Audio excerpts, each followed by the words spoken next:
We're here in Copenhagen in 2015 at the Exopolitics Denmark conference, and one of our speakers from yesterday is Suzanne Hansen from New Zealand. Welcome, Suzanne. Thank you, Frederik. Thank you so much for coming to Denmark.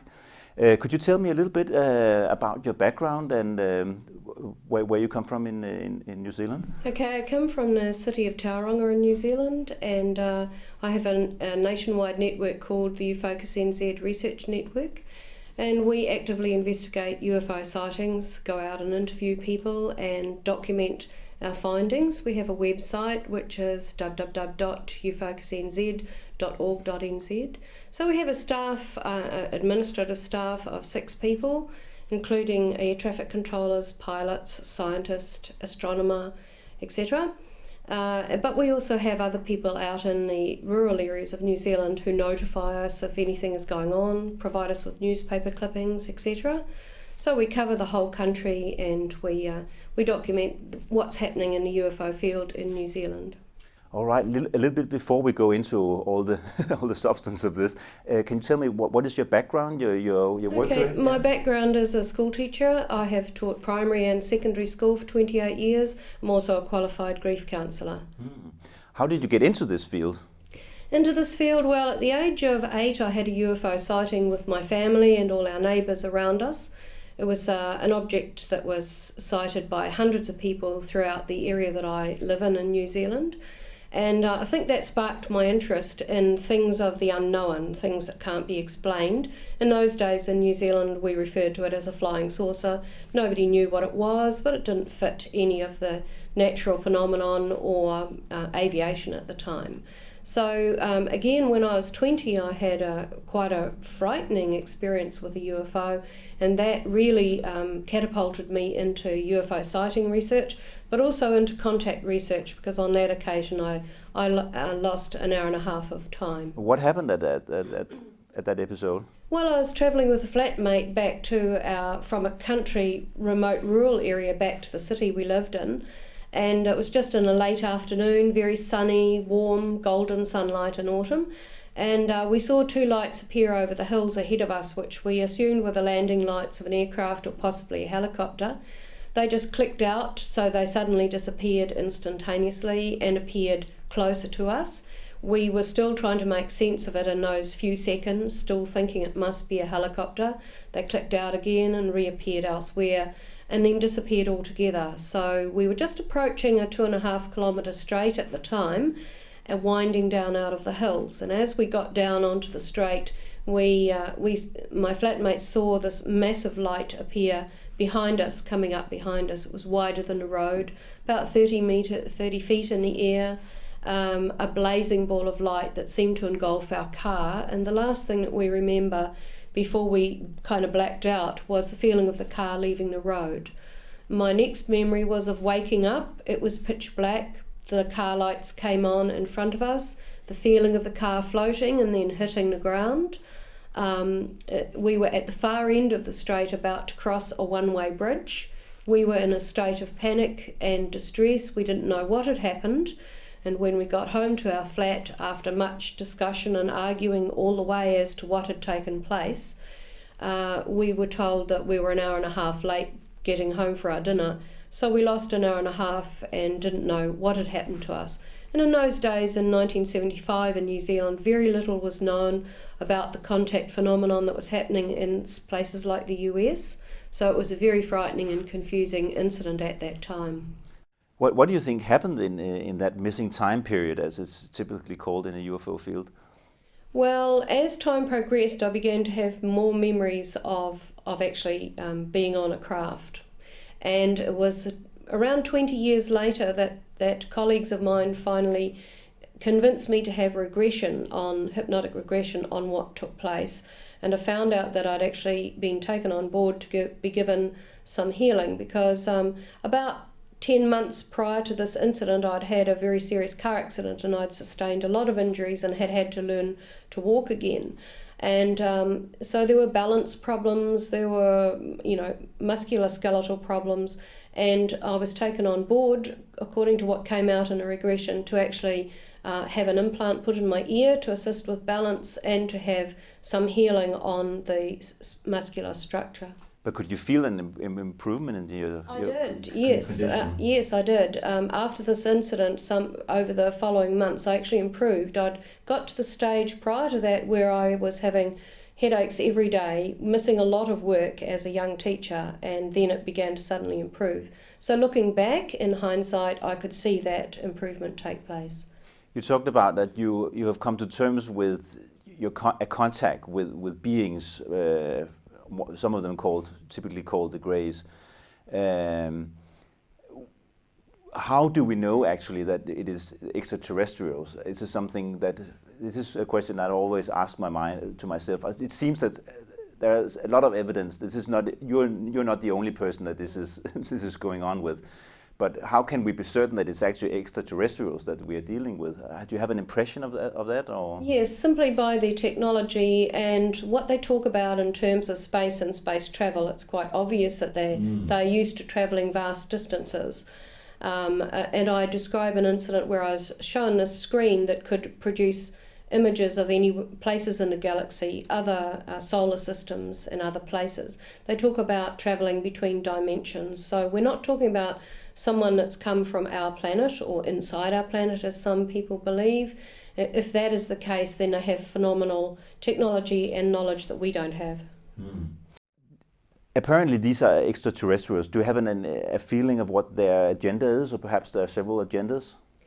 Well, obviously, from what a lot of people say, their experiences with extraterrestrials range from positive to very negative and everything in between. But my experiences were positive. I've just written a book called The Dual Soul Connection, which outlines what I understand as the agenda of many of the ETs, and many of these species seem to be working together. That's certainly what I have seen on board craft, where there's been a variety of species carrying out a variety of jobs and tasks and working with humans.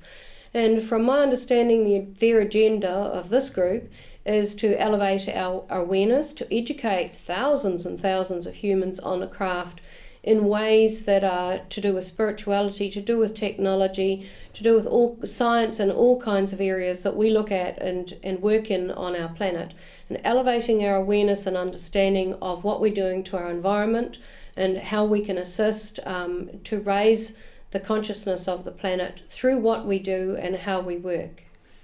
Apparently if this is really taking place, this is kind of going on in a covert or secret fashion. It's not really open. It's not an official culture to know about this. If this is going on, this is more or less going on, I suppose, on an individual basis.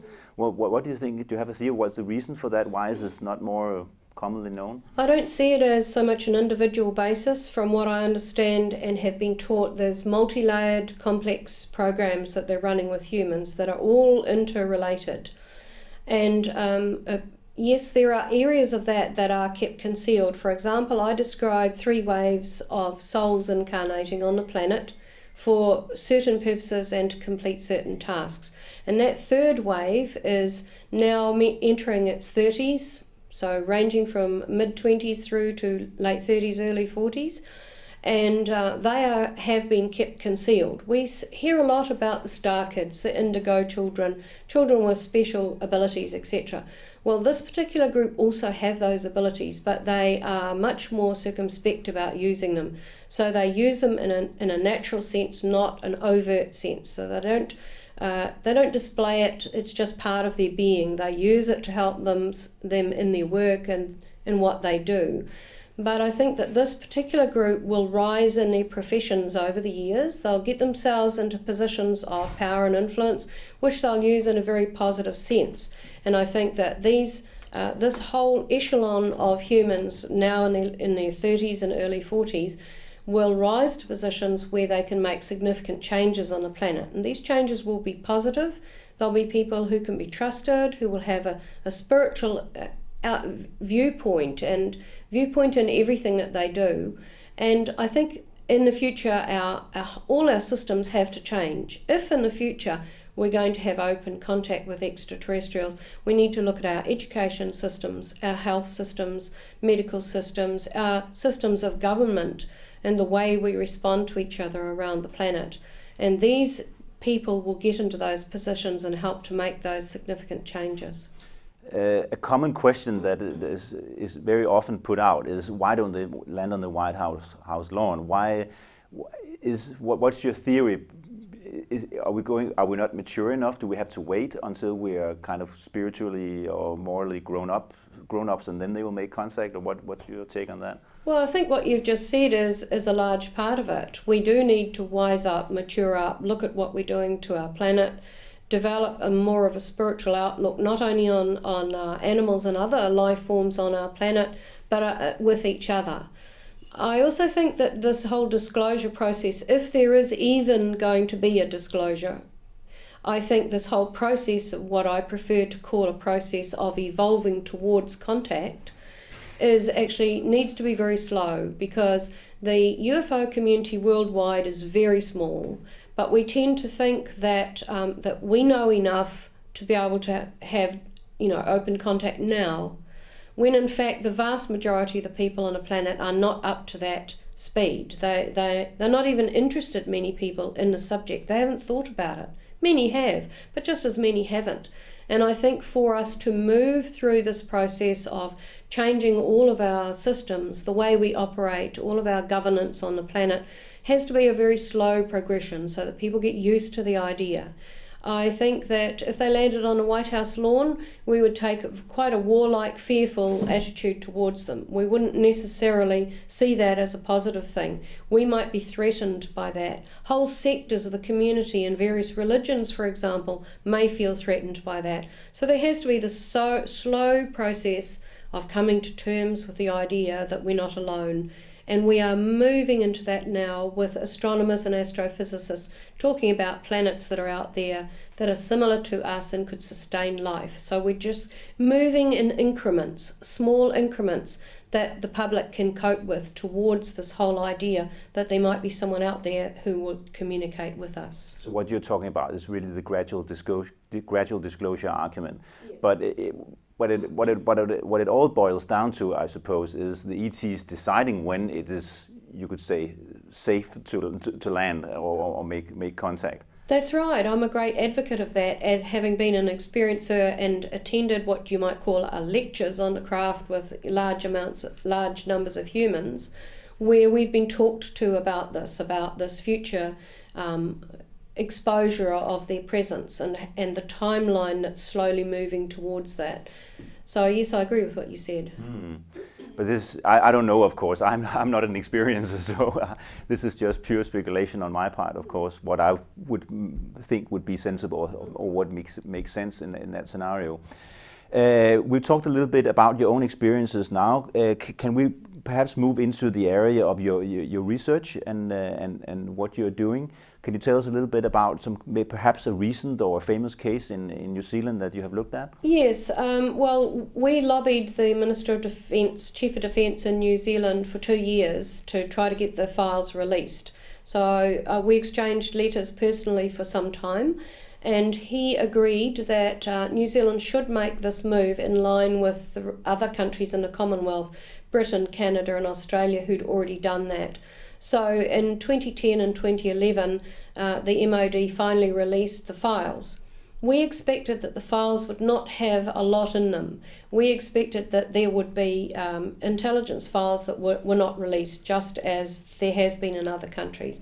And that's certainly what took place. We got 15 files, and in those files there were very well documented, already known cases that had come out in New Zealand, that you couldn't avoid having them documented in the files because they became so public in the media, etc.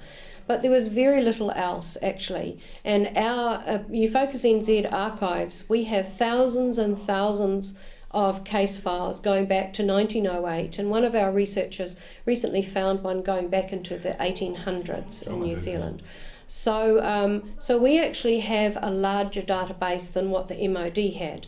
But having said that, we suspect that there are intelligence files that are much greater, because we have files on sightings where Witnesses were interviewed by the Air Force. So back in the 60s, the 50s, the 70s, and the witnesses were told that if you talk about this publicly, the Air Force will deny all knowledge of it. They were interviewed by Air Force officers, but those reports written by those officers, which must have been documented, were not in the files. So we know that they exist somewhere. One of the major cases that split New Zealand right down the middle, it split families, it split friends, was in the late 70s when we had the Kaikoura Lights sightings. They became well known worldwide, and they're one of the top 10 sightings in the world simply because they had video footage, they had film footage, they had witness sightings, but we also had radar documentation. And the last remaining air traffic controller who was in the control centre at that time in Wellington is one of my staff members. He's in his 80s now, he's as sharp as a tack, and he talks publicly about the Kaikoura Lights and defuses some of the mystery that was created around it by the government and by some of the scientists at the time who investigated it. Could you tell us a little about the case, what went on? Well, this was part of a larger UFO flap that was happening in New Zealand, and we had two flaps happening at the same time. But in the late 1978, 79, there was a worldwide flap going on. You can look anywhere and find a huge raft of sightings happening at that time, and this was happening in New Zealand as well. So we had a flap called the Gisborne flap, which is a city near where I was living, and hundreds of people had sightings of all kinds of craft at that time. And in the middle of that flap occurring, these Kaikoura Lights sightings occurred further south over the Cook Strait that separates our North and South Islands and around the township of Kaikoura. So the northern part of the South Island, southern part of the North Island. Hundreds of people saw these lights in the sky. But a phenomenal event occurred when an Argosy cargo aircraft was travelling between Christchurch and Wellington at night. And they saw strange anomalous lights that the pilots could not account for. So when the second flight took off between those cities, they put a film crew on board, and that's when they captured footage of these lights, and they were seen on radar, by my colleague in the Wellington Control Centre. The lights travelled around the craft, they ducked under the wings, they would move ahead of the craft within a split second, then they were behind the craft, then they were out to the left or right. The scientists and government at the time couldn't avoid investigating it because so many people had seen these lights and it was all over the newspapers. So really their investigation was a whitewash. They got astronomers to say that it was Venus. Well, that was quickly disproven. Then it became some rather silly explanations like squid boat lights reflecting off clouds, or squid boat lights reflecting off the chests of mutton birds, flocks of mutton birds flying south. So the explanations became more and more ludicrous, and then it began to divide the community and divide society in New Zealand, because there were always people who wanted to align with the scientists and others who wanted to align with the pilots. Now we're talking about very experienced pilots who know what Venus looks like. They fly at night. They fly cargo aircraft at night. Very familiar with the astronomical details, very familiar with the squid boats off 12 kilometres off the coast in New Zealand and what they look like. So it was very demeaning for these pilots to be criticised and ridiculed, and their health suffered. One of them, the captain startup, wrote a book about his experiences, but really they basically had to go into hiding for a while because their life was made very difficult. It seems like when you're describing this case, there was a lot of controversy at this point. You've been in this field for quite some time now, over several decades. Do you think there's an improvement in the openness and the willingness of mainstream scientists to look at this phenomenon or these phenomena? It's changing slowly. The Kaikoura Lights was quite destructive to New Zealand, and when the files were released in 2010 and 2011, that's when the MOD washed their hands of any further involvement in UFO sightings. They made a public statement that, as far as they were concerned, all UFOs could be explained by natural phenomenon or misidentified aircraft. And they publicly stated that if anybody in New Zealand has seen something anomalous in the sky, they should either report it to the Astronomy Society, to astronomers, or to a civilian UFO group. So we are the civilian UFO group in New Zealand. So that played quite nicely into our hands because we've had a lot of people reporting to us. But they basically washed their hands of it and said this does not exist. Therefore, because we believe it does not exist, we are not going to investigate it. Don't report it to us. We don't want to know about it. So effectively that has actually helped us because we don't need to be trying to convince the MOD or anyone else in authority that these things exist. We just need to collect the reports, make them public on our website so that the public can access and decide for themselves. However, in recent years, we've had a number of sightings from high-profile scientists in New Zealand who do not want us to publicise their names, their professions, or what they do. They don't want to be identified. They don't want to go public. But they have documented with us what has taken place. And one of these scientists, a neuroscientist, has also had a contact experience. So we're following this up all the time. More and more people in professions and in aviation are coming to us with their reports. But it's very interesting with these people with high-profile jobs, and you could say, because there's a lot of taboo and stigmas connected to these people because they have so much to lose. I mean, and they have their credibility and perhaps a huge career to lose. But what could be, I guess, their experiences would be pretty much the same as you could say the blue-collar worker or the man on the floor, so to speak.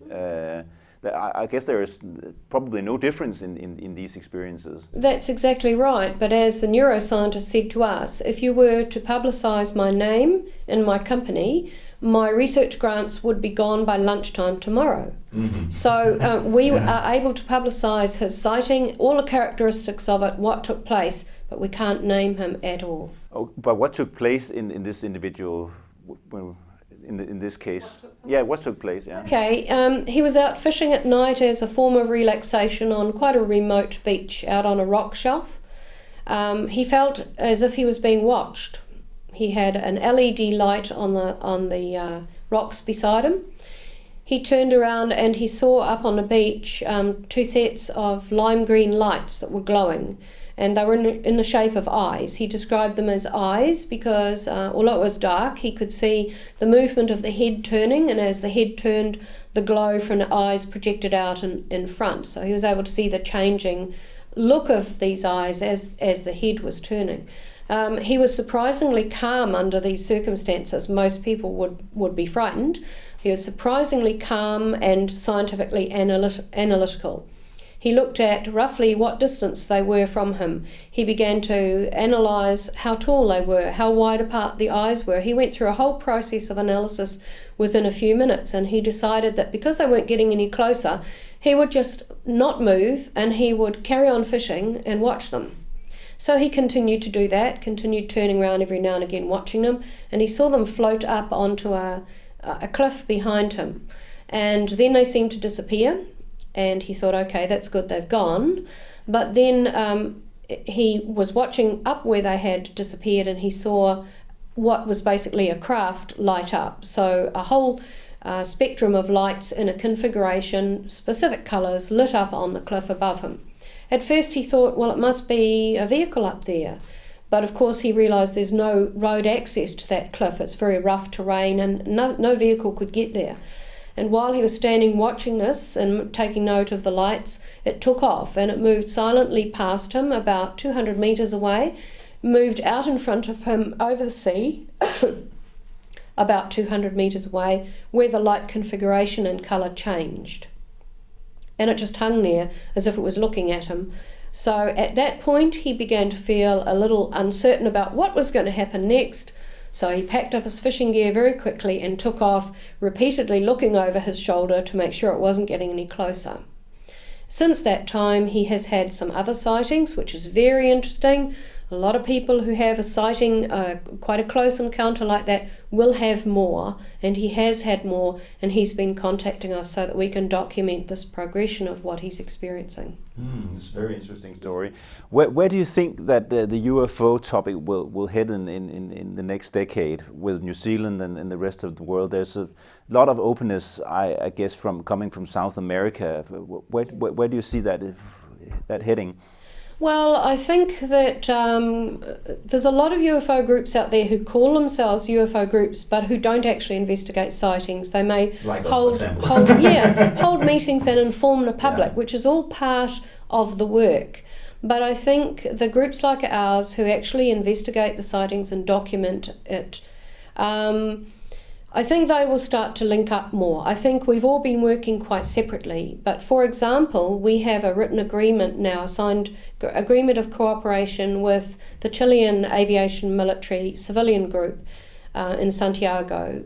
We have signed an agreement that we will share and share our sightings. In particular, our group has a particular interest in aviation sightings, having 2 air traffic controllers and a pilot in our administrative team. We have a particular interest in pilot sightings, air traffic controllers, etc. But we also study, as Chile does, sightings that occur around the time of seismic and volcanic activity, because we are both very volcanic countries. And there's some phenomenal sightings that occur prior to some of our big earthquakes, lahars down our volcanoes, etc. So we are sharing documentation and sightings with that group, and I think there will be more teaming up of groups that do that kind of work. Because although a lot of people think that sightings is something that's not so important anymore, we should be looking at contact, I maintain, having a foot in both camps, sighting and contact, that sightings are very important, because so many more of them are happening now where people actually see not a light in the sky but a craft and its characteristics, and often, as a scientist experience, an entity associated with it. So this is all part of disclosure. It's all part of disclosure coming from the ETs themselves. They seem to be allowing more people to see more of them, their craft, their entities, etc., and communications taking place with individuals. And I think that's just another means of familiarising people with the idea that there's something else out there. When do you think that we will have? We talked about the gradual disclosure, the disclosure which is with a small d and the big D. What's your guess of the disclosure with the big D of a year? Well, I've never been one to predict that. So many people have done that and have been wrong. Just a guess. Okay, well, I can describe it to you in the terms that the Greys described to me. They use the analogy of something we are familiar with, and that's a train journey. So they said, okay, imagine a train journey. You are starting at one point and you have a destination. And when you reach that destination is dependent on how many people get on the train, how many stops it makes, whether it's delayed by breakdowns and difficulties or whatever. You will reach the destination, but it is all dependent on what happens in the meantime, in the journey. So that's the way I view it. We're on a journey towards a destination. The destination is open contact. But we are the factors in between. How quickly we come to terms with the idea of visitors from another planet or another place.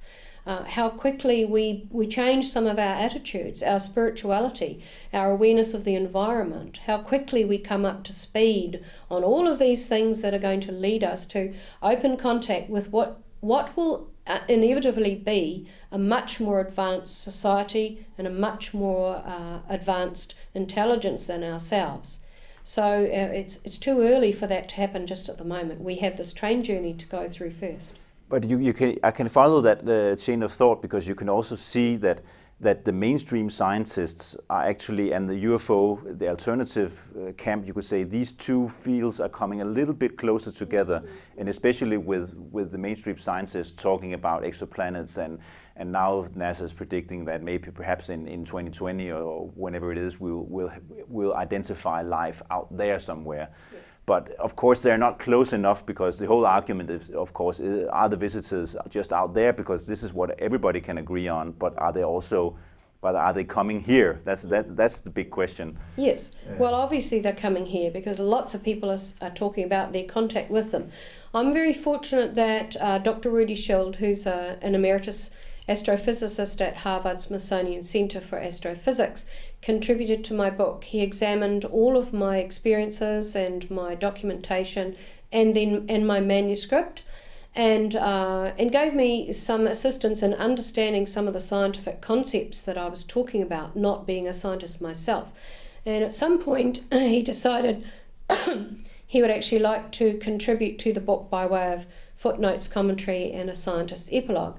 So people like Dr. Schild, an astrophysicist, are starting to step out of their normal arena or sphere of operation, and they're starting to look at things, they hear things that rings a bell. He read some of my material and said, I understand this in terms of physics and equations and astrophysics, so I want to read some more.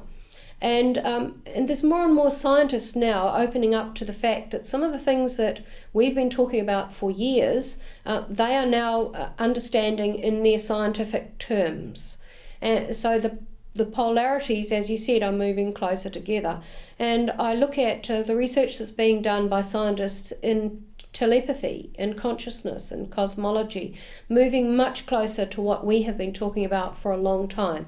So I like to think that this sharing will take place. When this sharing takes place, there will suddenly be a greater understanding of the contact that people have been having, and this greater understanding will be enhanced by the scientific take on it.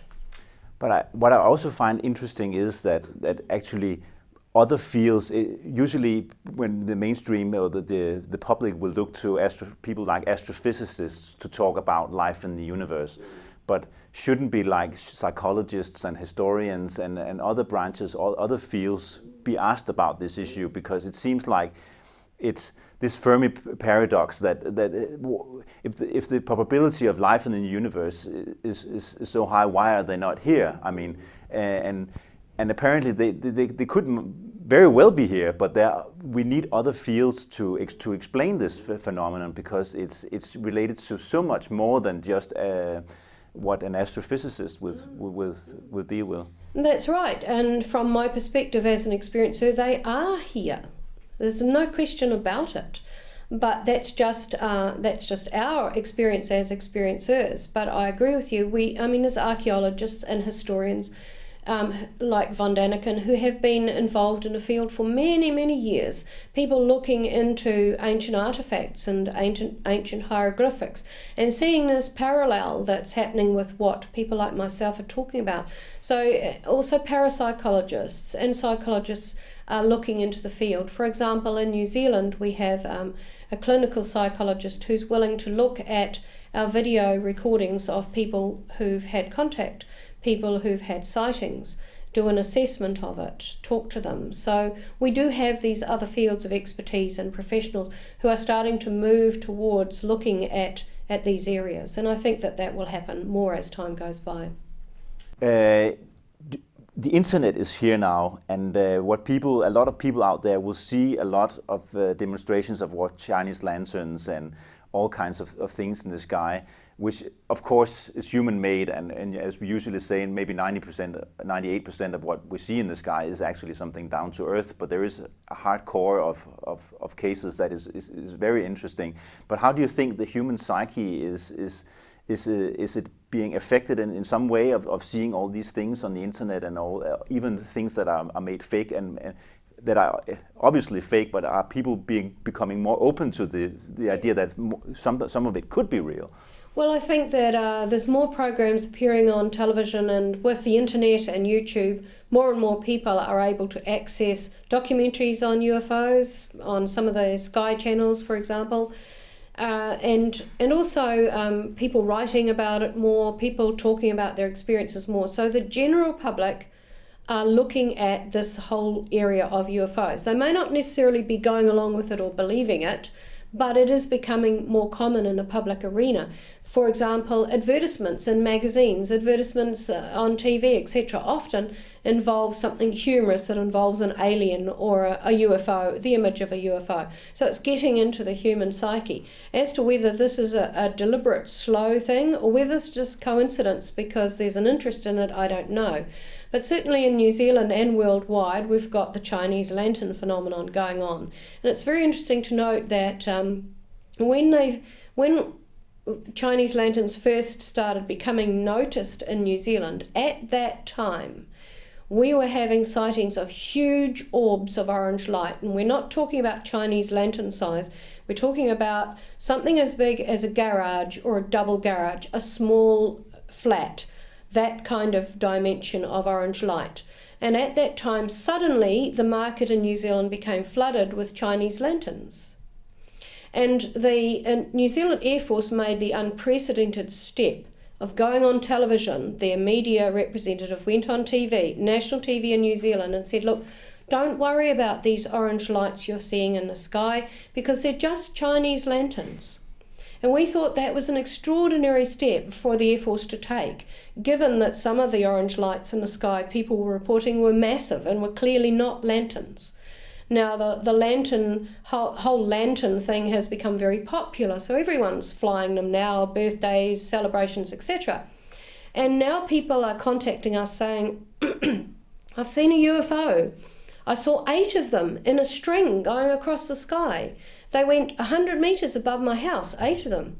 And they actually believe they've seen UFOs. So there's this whole change in the psyche.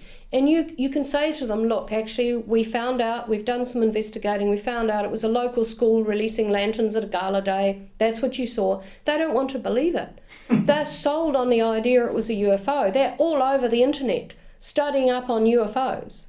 So it is having this extraordinary effect that it is actually making people look at the subject.